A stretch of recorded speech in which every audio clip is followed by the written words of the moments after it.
working class's productivity has gone way up, but their paychecks have barely budged.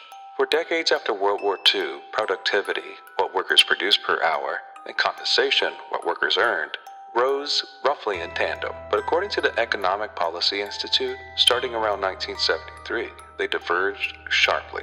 Between 1973 and 2013, hourly compensation of the typical production non-supervisory worker rose only 9%, while productivity increased about 74% per the EPI. In other words, workers were producing far more, but their paychecks barely moved. That gap didn't happen because workers got lazy or automation made them useless. It happened because policy and power shifted, and also workers quit fighting for their rights the way the previous generations did. But it's not just about stagnant wages. It's the rising cost burdens combined with structural changes.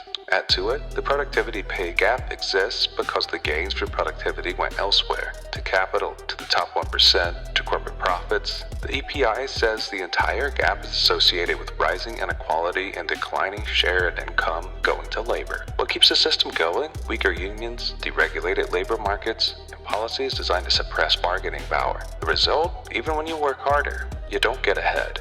Productivity increases and your wages don't, the promise of the American dream becomes a treadmill. You can work at a dead sprint, but you're never actually going to move anywhere. Meanwhile, the people who exploit the gap get richer.